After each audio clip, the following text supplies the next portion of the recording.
여러분 슈퍼볼 할 때 이렇게 선수들이 모여서 이렇게 코인 토스 하죠. 그래서 그 이기는 팀이 상당한 어드밴티지를 갖게 돼요. 특별히 이제 타이가 돼서 연장전이 되면은 그 영향력은 엄청난 것을 저희가 알 수 있습니다. 여러분 구원을 여러분 그렇게 생각하세요?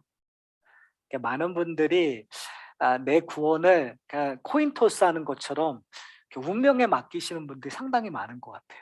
그리고 아니면 조금 되면 어드밴티지, 교회 다니는 것과 어드밴티지 정도로 여기면서 늘 불안에 떨면서 신앙생활을 하시는 분들이 의외로 많은 것 같아요.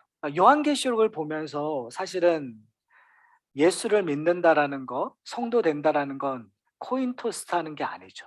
갖고 있는 이 이야기를 하고자 하는 것이 아니라 이 동전의 양면이라는 의미를 좀 여러분하고 좀 생각했으면 좋겠어요. 그러니까 동전이라면 앞, 뒤가 있잖아요.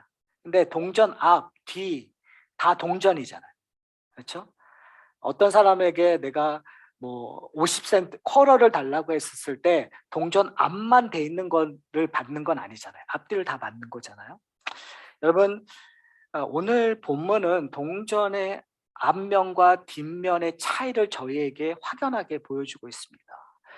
요한계시록 19장에서는 어린 양의 혼인잔치가 기록되어 있어요. 근데 오늘 본문에서는 큰 잔치인데 사륙이 행해지는 큰 잔치예요. 엄청난, 그러니까 새 떼들이 와서 그 죽은 시체들을 먹고 배부르는 사건이 기록되어 있어요. 너무 엄청난 차이 아닐까요? 하나는 혼인잔치, 정말 아름다운 모습이 그려지고 있는데 동전의 다른 면에서는 수많은 사람들이 사륙되어서 새들이 그것들을 먹는 그런 모습들이 있다라는 거죠. 사랑하는 성도 여러분, 우리의 구원은 기쁜 이야기예요. 우리의 구원은 즐거운 일이에요. 우리의 구원은 영광스러운 일이에요. 그러나 또 하나 우리가 구원받는 그날 또 다른 심판의 날이 선포되고 있고 심판의 날들의 일들이 벌어지고 있다는 거죠. 무서워하셔야 돼요. 이것이 어떻게 보면 너희가 그 두렵고 떨림으로 너희의 구원을 이루라는 의미가 사실 이런 것 같아요. 근데 하나 오해하지 마셔야 되는 건 뭐냐면 코인 토스 하는 것처럼 내가 운명에 맡기는 것이 아니라 우리의 운명은 이미 정해져 있어요.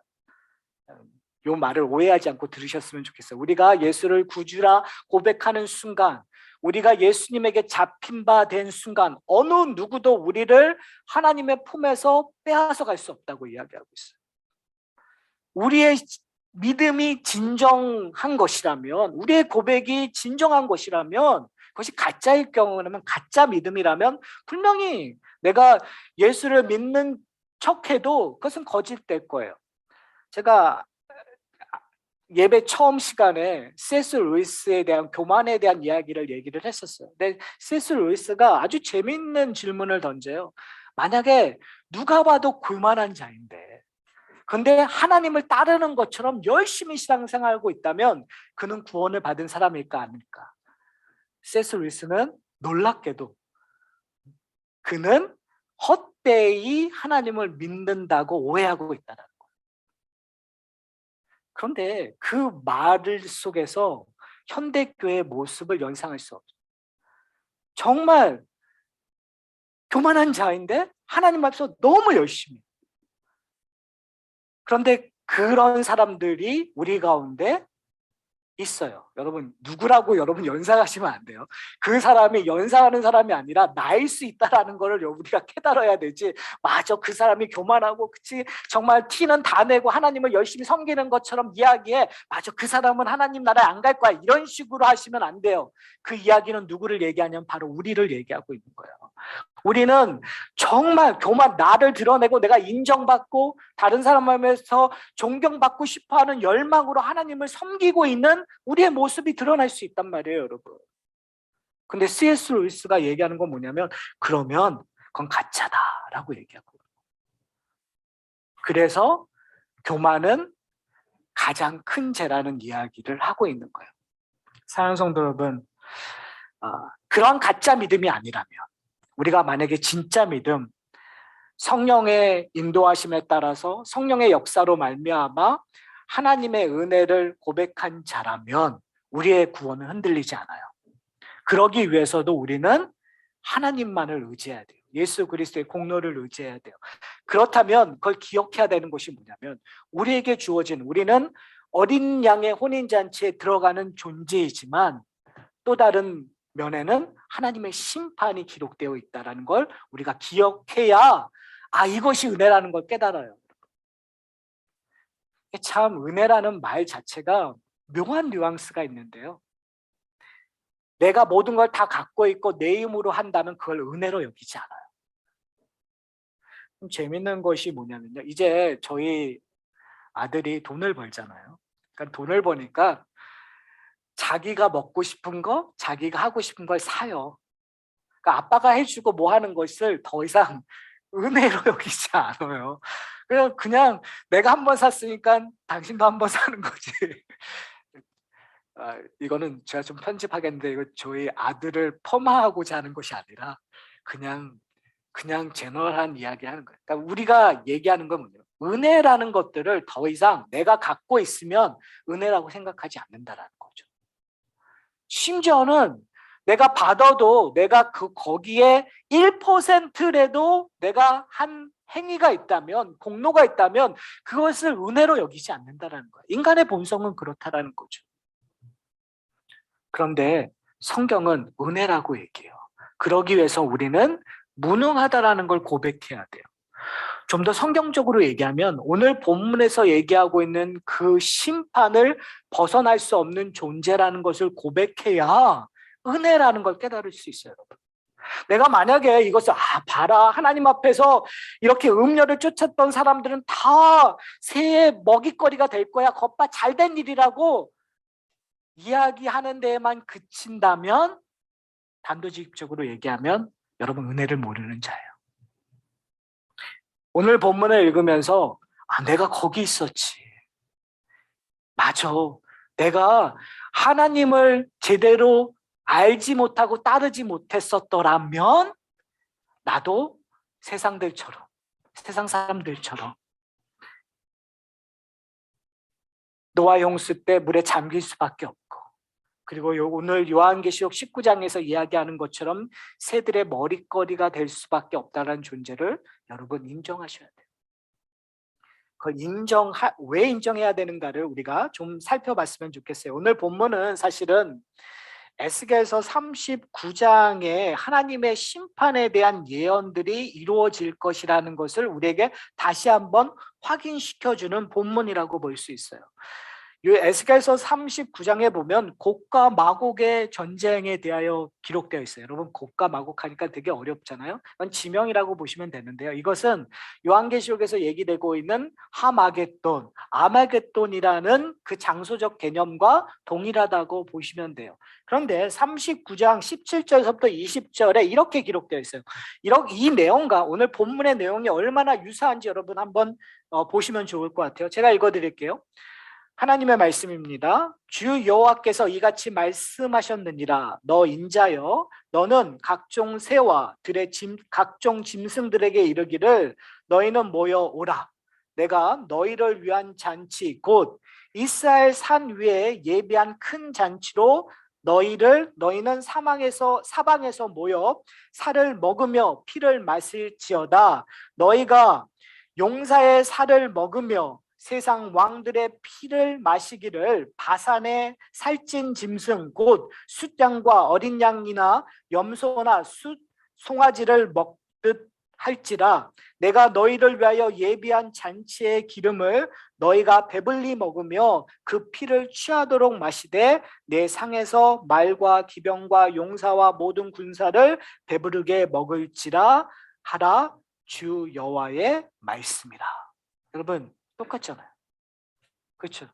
지금 예루살렘, 그러니까 이스라엘 산, 즉 시온산에서 지금 잔치가 벌어지고 있는 거예요. 마지막 잔치에서. 여러분 기억나세요? 요한계시록 17장 18장에서 하나님을 대적하는 만민들의 왕들이 한 곳에 모여 있었어요. 여러분 보시면 돼요. 이쪽에서는 이 음료, 거짓 선지자 바벨론이라고 하는 그 사탄과 짐승을 쫓는 사람들이 모여 있고, 이쪽에서는 예수 그리스도가 백마를 타고 하나님의 백성들, 흰옷 입은 사람들이 이제 진을 치고 있는 거예요. 이 싸움에서 누가 이길까요? 누가 이길까요? 이제 오늘 이 본문을 제대로 이해하기 위해서 우리가 두 가지의 눈을 가져야 돼요. 하나, 첫 번째 눈은 뭐냐면 현실을 파악해야 되겠죠. 이 싸움에서 누가 이길까요, 여러분? 큰 성 바벨론이 이길까요? 아니면 남은 자들이 이길까요? 현실적으로 본다면. 좀 더 직설적으로 제가 여러분에게 질문하면, 여러분 세상과 싸워서 여러분이 이기세요? 세상이 이기세요? 여러분 돈이 이기세요? 여러분이 이기세요? 여러분, 사실은 세상이라는, 현실적으로 이 땅에서 살아갈 때 세상의 파워가 너무 세요. 세상이 우리를 가지고 돈으로, 물질로, 건강으로, 행복으로, 세상의 가치관으로, 세상의 권력으로 우리를 얼마나 많이 유혹해요. 그래서 우리는 버티고 있지만 순간순간 쓰러질 수밖에 없는 존재예요. 여러분, 현실에서는 우리는 질 수밖에 없는 존재예요. 그런데 또 다른 눈을 가지셔야 돼요. 그건 뭐냐면 하늘의 눈이에요. 요한계시록이 우리에게 유익한 이유는 뭐냐면, 우리로 하여금 우리의 눈을, 우리의 시선을, 우리의 가치관을 땅에 두지 않고 하늘로 올라서 하늘의 이야기를 보길 원하시는 거예요. 그래서 하늘의 시점, 즉 땅에서 싸움을 벌이고 있는데 그 싸움을 하늘의 모습으로 다시 재평가하는 거죠. 17장 18장에서 어떠한 약속을 하고 있어요? 음녀 바벨론이 멸망할 것에 대한 약속을 하고 있어요. 그리고 19장에서는 이 만왕의 왕이신 백마 타신 예수 그리스도가 등장해요. 그러면 하늘의 전장에서는 누가 승리할 수밖에 없죠? 이미 전쟁의 결말을 이야기하고 계시잖아요. 1장서부터. 그럼 누가 이길 수밖에 없어요? 백마를 타신 예수 그리스도가 이길 수밖에 없다는 거죠. 자, 현실은 우리는 세상에 지고 있어요. 그런데 천상에서는 우리가 승리해요. 여러분, 이런 삶이 뭘까요? 여러분, 이런 삶을 살고 계세요? 자, 그 삶을 찾아가기 전에 우리가 한번 다른 삶을 하나 좀 봤으면 좋겠어요. 그 삶은 뭐냐면 이 세상에서 승리하는 삶이에요. 음료의 유혹에 넘어가서 세상의 잣대로 세상에서 승리하는 삶을 사는 거예요. 여러분, 돈을 열심히 일해서 돈을 잘 버는 거예요. 그래서 부자가 되는 거예요. 사람들이 너무 좋아하고 존경스러워할 만한 직업을 갖고 있고, 그리고 집을 소유하고 있고, 여러분 즐길 수 있는 휴가를 마음대로 갈 수 있고, 그러한 정말 꿈 같은 삶을 살고 있는 거예요. 가족도 행복하고 건강하고 100세를 넘어서 살아갈 수 있는 그런 삶이 있어요.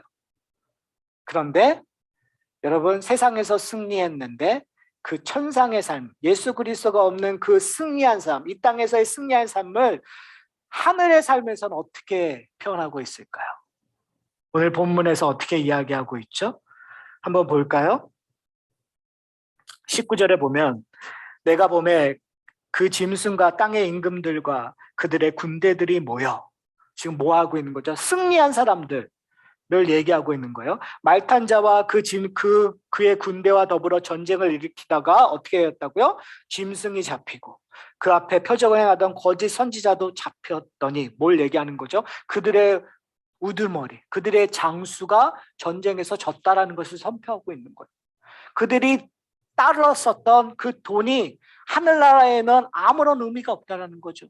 그들이 갖고 있었던 그 건강이, 100세까지 살 수 있었던 그 건강함이 하늘나라에 가니까 아무 의미가 없는 거예요. 그들이 그렇게 행복했다고 생각했던 내 가족, 내 사회적 명예가 하늘나라에 갔더니만 아무런 의미가 없어버리는 거예요. 왜요? 그들의 두목들이 다 졌으니까요. 패배했으니까요. 그리고 나서 이렇게 얘기하고 있어요. 이는 짐승의 표적으로 미혹하던 자라. 이 둘이 산채로 유황불 붓에 못에 던져지고 그 나머지는 말탄 자의 입에서 나오는 모에 어떻게 되었다고요? 검에 죽었다라고 이야기하고 있어요. 그리고 모든 새가 그들의 살로 배불렀더라. 뭐가 되는 거죠? 아무런 의미 없는 인생이 돼버린 거예요. 땅에서는 정말 모든 사람이 바라보았던 동경의 대상이었는데 하늘의 이야기에서는 아무 의미 없는 헛되고 헛되니 모든 것이 헛되다고 얘기하는 흙으로 돌아갈 수밖에 없는 존재가 돼버렸다는 거예요. 그것이 성경에서 우리에게 보여주고자 하는 거예요. 자, 그렇다면 동전의 다른 면을 좀 봤으면 좋겠어요. 어떤 면이요? 이 땅에서 짐승과 거짓 선지자의 유혹을 뿌리친 자들의 삶이 있어요. 이 땅에서 돈을 많이 가졌느냐 안 가졌느냐의 의미가 아니라는 걸 여러분이 기억하셨으면 좋겠어요. 이것은 돈의 컨트롤을 당하느냐 안 당하느냐의 문제예요. 물질을 많이 가졌느냐 안 가졌느냐의 문제가 아니라 가난해도 여러분 물질에 휘둘리는 사람이 있어요. 무슨 말씀인지 아세요? 가난해도 물질에 의해서 정말 일전 때문에 하나님을 비방하고 일전 때문에 사람을 죽일 수 있는 경우도 있어요. 여기서 얘기하고 있는 거는 돈이 많느냐 적느냐의 문제가 아니라 돈의 컨트롤을 받느냐 안 받느냐. 돈 때문에 하나님을 배반하느냐 안 하느냐. 돈 때문에 내 모든 영혼을 파느냐 안 파느냐의 문제란 말이에요. 건강도 마찬가지죠. 건강하느냐 안 하느냐의 문제가 아니죠. 행복이라는 것도 마찬가지죠. 내가 행복하느냐 안 하느냐의 문제가 아니라는 거죠. 중요한 건 뭐냐면 그걸로 말미암아 하나님 앞에 더 가까이 오고 있느냐 아니면 하나님과 멀어지고 있느냐. 사탄이 유혹하는 근거는 그걸로 말미암아 하나님으로부터 멀어지게 하는 거예요. 사탄이 여러분으로 하여금 하나님 앞에 멀어지게 하는 일이 돈을 주면 멀어지게 한다면 여러분에게 돈을 주는 복을 줄 거예요, 여러분. 여러분으로 하여금 돈을 빼앗아 가는 것이 하나님을 멀어가게 하는 거라면 그걸 멀어가게 할 거예요, 여러분. 여러분이 건강하는 것이 하나님을 멀어가게 하면 건강하게 멀어가게 할 거예요. 근데 여러분 건강하지 않아서 하나님을 멀어가지는 분도 있단 말이에요. 그럼 그에게는 건강을 빼앗아 갈 거예요. 중요한 건 뭐냐면 사탄은요 어떠한 순이 있어도 뭐가 목적이죠? 하나님으로부터 여러분을 멀어가게 하는. 그렇다면 그 유혹에서 벗어난 자들, 이 땅에서 뭘만 바라보는 사람이죠? 하나님만 바라보는 사람이다. 내가 어느 상황이어든 나에게 최우선인 것이 하나님을 섬기는 것이 우선이에요. 나의 시간의 가장 우선순위도 하나님을 섬기는 것이 우선이고 나의 물질의 사용도 하나님을 섬기는 것이 우선이고 내 가정의 첫 번째 순위도 하나님을 즐거워하는 것이 우선순위예요. 그런 사람들은 이 땅에서 어떠한 대우를 받을까요? 여러분 오해하시지 않으셨으면 좋겠어요. 내가 그렇게 하면 세상에서 대우 잘 받을 거야. 아니요. 여러분 세상에서 대우 잘 못 받으세요. 왜요? 내가 지불해야 되는 것이 있단 말이에요. 지금 이 요한계시를 쓰고 있는 당시에 경제권은 사실은 노동조합에 가입해야 돼요. 근데 기독교인들은 노동조합에서 탈퇴했어요. 예수를 믿는 그 순간. 왜요? 그 노동조합이 하는 가장 큰 것이 황제의 신전에 제물을 바치는 일들이었어요. 그렇기 때문에 하나님을 섬겨야 된다고 했던 그 초대 이스라엘 백성들은 그 노동조합에서 나왔기 때문에 재정적으로 많이 힘들었어요. 문제는 뭐냐면 재정적으로 많이 힘든 것만이 아니라 그 커뮤니티로부터 배제되기 시작하는 거죠. 제가 아주 어렸을 때 케냐에 단기 선교를 갔었는데요. 그때 선교사님하고 어떤 이슬람 한 형제를 만나게 됐는데 그 형제가 이제 소위 말하는 현상금이 붙여졌어요. 이 형제가 이제 이슬람을 떠나서 기독교로 나왔으니까 이렇게 현상금을 붙입니다. 근데 그 형제의 가장 어려운 것이 뭐냐면 죽음이라는 것도 어렵지만 그 가족으로부터 그 사회로부터 배척당한다는 거죠. 누구 때문에요? 예수 그리스도 때문에요. 여러분 이 땅을 살아가면서 너무 편하시면 안 돼요. 그리고 여러분, 다른 사람으로부터 따돌림 받고 세상으로부터 따돌림 받아서 내 잘못 때문에 따돌림 받고 내 성격 때문에 따돌림 받는 건 여러분의 문제겠지만, 그리스도인 때문에 따돌림 받고 내가 하나님 앞에 더 가까이 가기 위해서 따돌림 받는다면 그건 복이에요. 제가 좀 극단적으로 얘기하지만 그걸 갖고 너무너무 힘들어 하시지 않아도 돼요. 왜 그러냐면 지금 성경은 우리로 하여금, 특별히 요한계시록은 우리가 남은 자라는 걸 이야기해 주고 싶은 거예요. 남은 자는 뭐죠? 소수예요. 남은 자는 뭔가 이상한 사람들이에요. 여러분, 이제 뉴욕이나 이런 길거리에 가면 정말 이상한 옷을 입고 다니거나 이상한 머리라든지 이상한 모습으로 하는 사람들이 있어요. 그럼 여러분 어떡하세요? 저 같은 경우는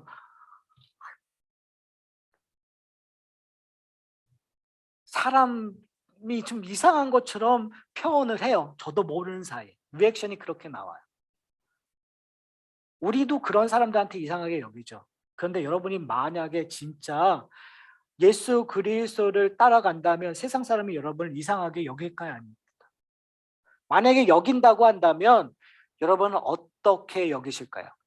자, 한번 잘 생각해 보세요.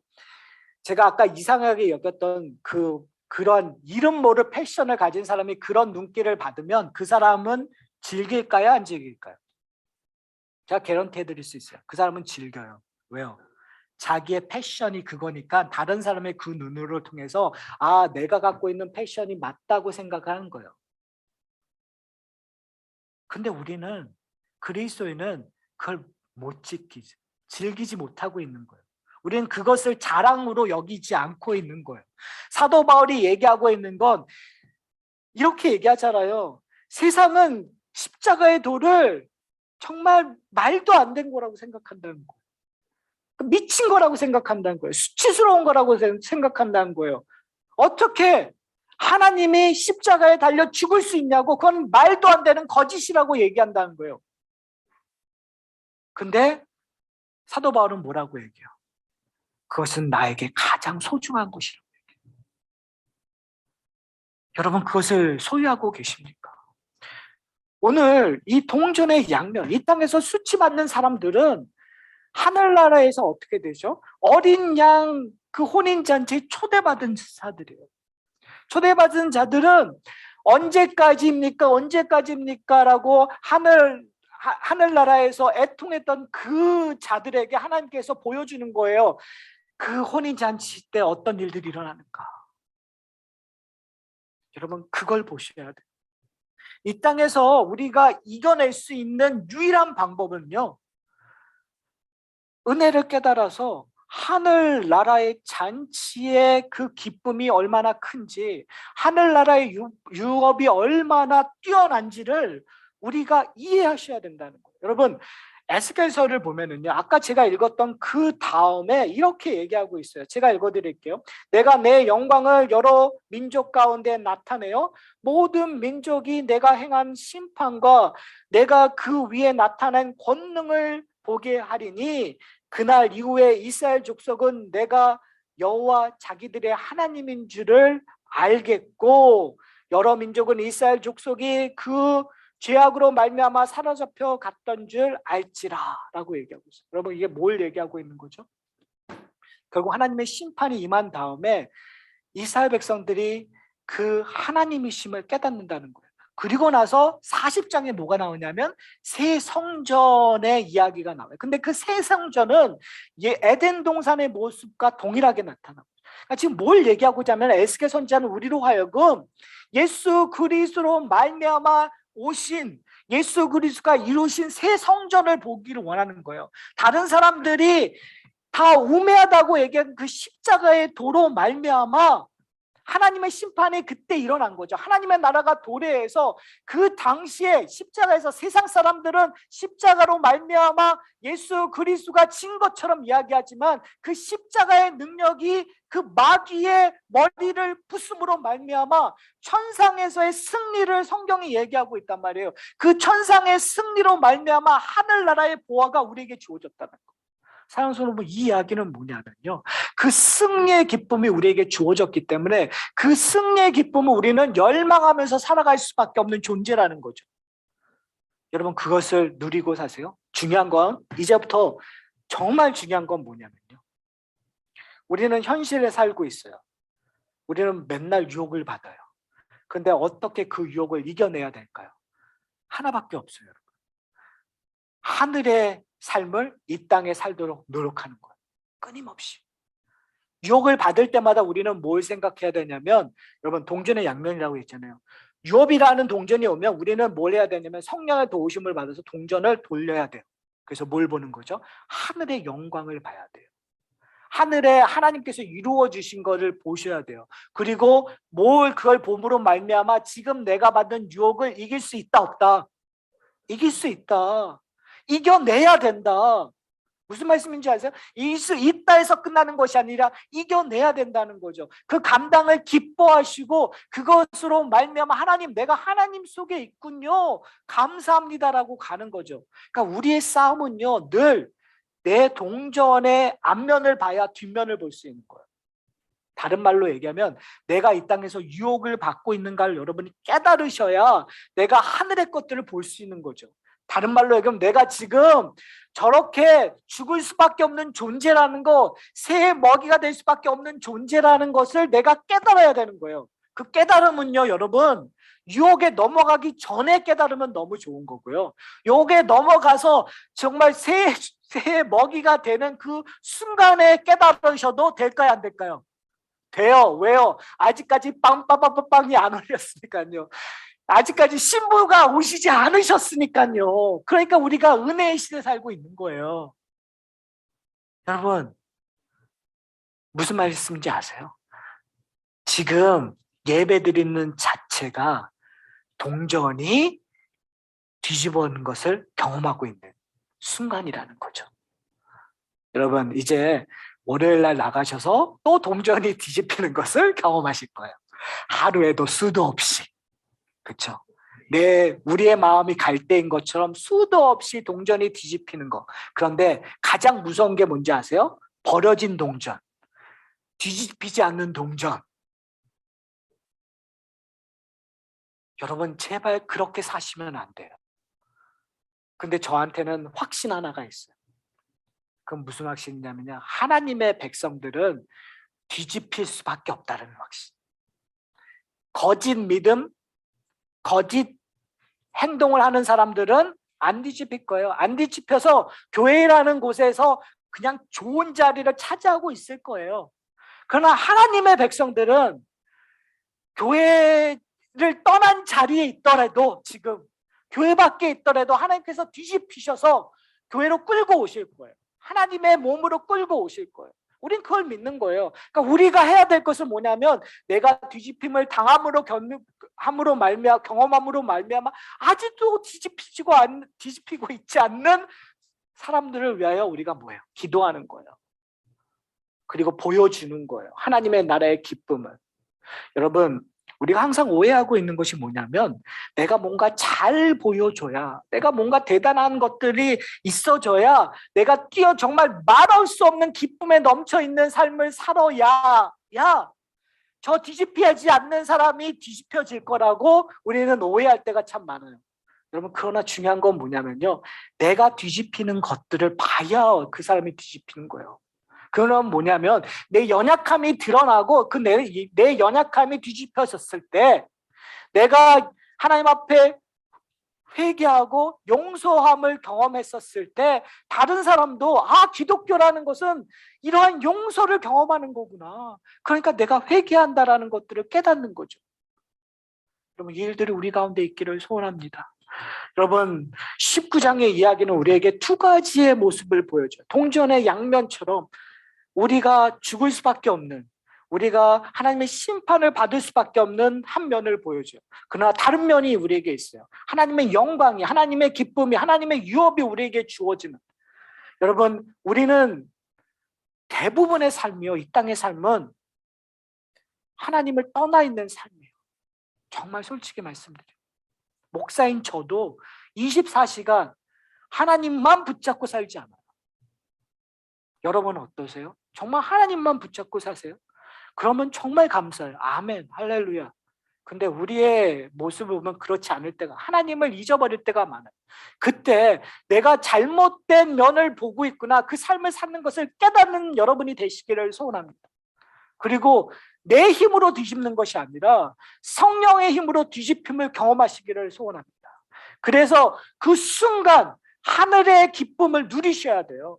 뒤집힘을 당한다는 건 그 하늘의 유업이 얼마나 소중한 걸 깨닫는 거거든요. 말할 수 없는 형으로. 사람마다 다 틀릴 거예요. 하늘의 그 풍성한, 하나님이 나를 품어주시는 그 평안함, 그 평화스러운 그 기쁨으로 누리시는 분도 있고요. 어떤 분은 하나님이 나로 하여금 정말 강렬하게 부르시는, 어떤 일을 하심으로 말미암아 나 안에 기쁨이 주어지는 그런 걸로 우리에게 부르시어서 누리는, 사람마다 다 각기 다르게 그것들을 경험하게 하실 거예요. 그런데 그 경험으로 말미암아 우리는 뭐예요? 다시 뒤집혔을 때 열망하게 되는 거죠. 하나님의 말씀을 통해서, 기도를 통해서, 찬양을 통해서. 근데 그것들을 나누지 않는다면 여러분 어떻게 되겠어요? 나만. 근데 성경에서 보면은요, 하나 되면 그것을 나누라고 얘기하고 있어요. 내가 말씀을 통해서, 기도를 통해서, 찬양을 통해서 내가 뒤집어지는 것들을 경험함을 나누어야 아직도 뒤집히지 않는 자들에게, 우리가 힘을 전달할 수 있는 거죠. 성령께서 원하시는 거예요, 그 일들을. 그 일들을 하시는 것은 내가 하는 일이 아니라 성령께서 우리를 사용하셔서 그 일들을 하고 계시는 거예요. 사랑하는 성도 여러분, 하산업계 공동체가 이 일들이 일어났으면 좋겠어요. 제가 지난번에 말씀드렸어요. 우리가 회개하는 공동체, 그래서 용서를 경험하는 공동체, 그렇기 때문에 하늘을 경험하는 공동체잖아요. 그러면 그 일들이 우리 가운데 풍성히 일어나야겠죠. 그리고 그 일들이 풍성하게 일어날 때 전파되는 그런 공동체가 되기를 소원합니다.